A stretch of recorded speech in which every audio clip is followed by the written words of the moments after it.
warahmatullahi wabarakatuh. Halo sahabat pendidikan, perkenalkan nama saya Nurrahma Eka Dewi Putri dengan NPM A1G024070. Saya dari kelas 1B, Prodi Pendidikan Guru Sekolah Dasar, Fakultas Keguruan dan Ilmu Pendidikan, Universitas Bengkulu. Dengan dosen pengampu saya yaitu Bapak Dr. Muhammad Kristiawan. Nah, pada video kali ini saya akan membahas mengenai manajemen kurikulum dan pembelajaran. Stay tune ya.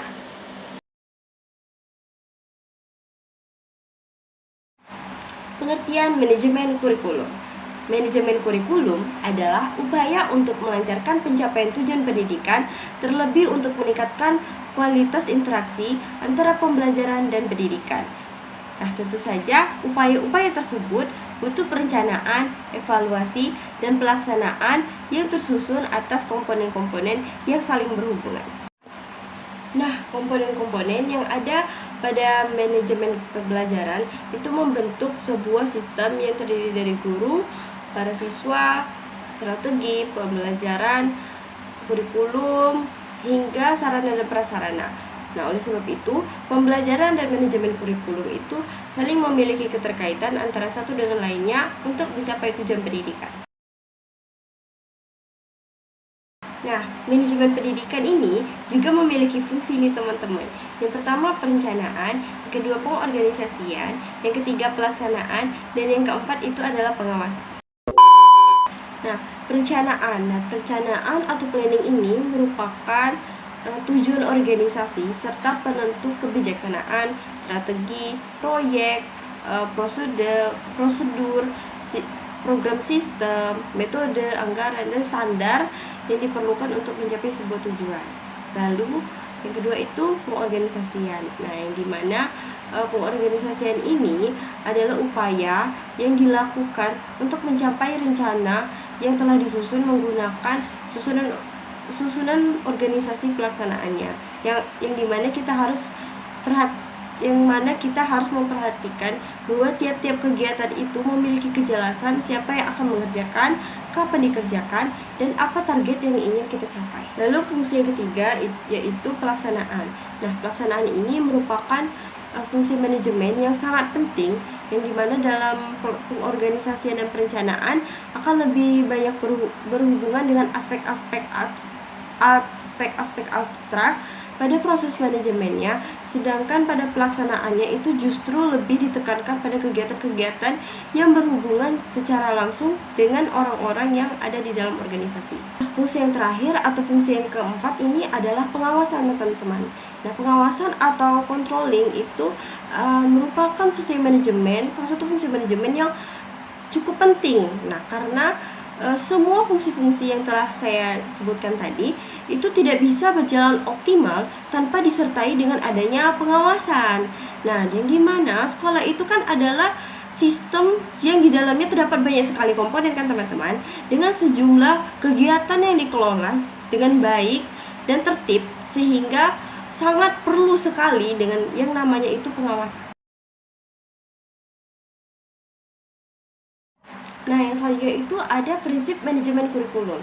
Nah, prinsip manajemen kurikulum ini ada 5 ya teman-teman. Yang pertama itu ada produktivitas, yang kedua ada demokratisasi, yang ketiga itu kooperatif, keempat efektivitas dan efisien, dan yang terakhir itu yang kelima mengarahkan visi, misi, dan tujuan. Nah, ayo kita bahas satu-satu ya teman-teman. Yang pertama tadi kan ada produktivitas. Nah, hasil yang ingin diperoleh dalam kegiatan kurikulum itu kan adalah aspek yang sangat penting untuk dipertimbangkan. Nah, manajemen kurikulum ini bisa mempertimbangkan bagaimana caranya para peserta didik ini bisa mencapai hasil belajar yang sesuai dengan tujuan kurikulum. Nah, lalu yang kedua ada demokratisasi. Nah, dalam pelaksanaannya, manajemen kurikulum ini harus berdasarkan pada demokrasi yang menempatkan pelaksanaan, pengelolaan, dan subjek peserta didik ini di posisi yang semestinya. Nah, dalam pelaksanaannya juga harus penuh dengan rasa tanggung jawab agar tujuan kurikulum itu bisa tercapai. prinsip yang ketiga itu ada kooperatif. Nah, supaya hasil yang kita inginkan itu bisa diperoleh dalam kegiatan manajemen kurikulum, itu semua pihak harus terlibat bekerja sama untuk melakukan hal-hal yang positif. Nah, lalu yang keempat, efektivitas dan efisien. Manajemen kurikulum dalam rangkaian kegiatannya itu harus bisa mempertimbangkan efisien dan efektivitasnya untuk mencapai sebuah tujuan kurikulum.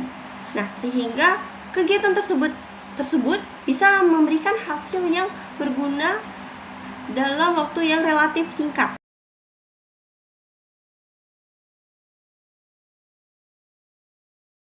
Nah, pada prinsip terakhir, prinsip kelima, yaitu mengarahkan visi, misi, dan tujuan. Nah, manajemen kurikulum itu kan semestinya harus bisa memperkuat dan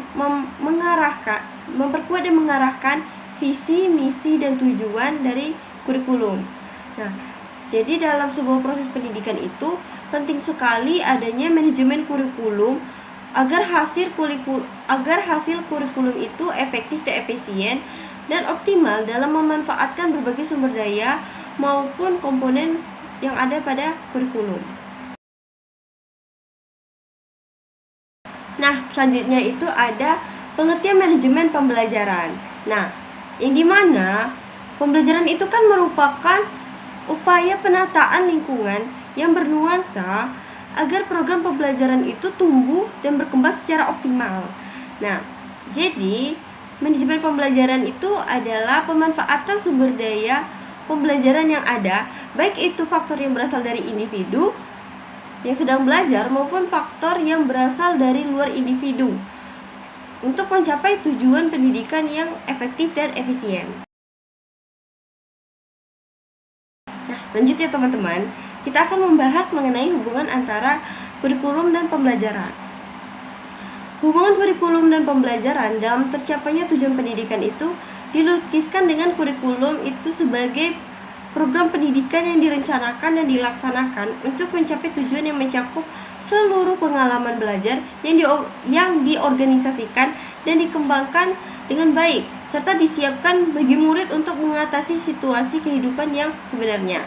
Sementara itu, ditafsirkan secara sempit hanya menekankan kepada kemanfaatannya dalam merencanakan tujuan pembelajaran, pengalaman-pengalaman belajar, dan pembelajaran. Lalu juga ada alat belajar dan cara-cara penilaian yang direncanakan dan digunakan dalam kegiatan belajar dan pembelajaran. Nah, selanjutnya itu ada perencanaan kurikulum dan pembelajaran. Nah, itu ada 4 ya teman-teman. Yang pertama itu ada perencanaan kurikulum. Yang kedua tujuan perencanaan pembelajaran. Lalu yang ketiga tujuan perencanaan kurikulum dan pembelajaran. Dan yang terakhir itu adalah landasan perencanaan kurikulum dan pembelajaran. Nah, itulah materi mengenai manajemen kurikulum dan pembelajaran. Saya minta maaf apabila terdapat banyak kesalahan kata, dan kepada Tuhan saya mohon ampun. Dan juga saya mengucapkan terima kasih kepada teman-teman yang sudah menonton sampai akhir. Sampai jumpa di video selanjutnya. Dadah.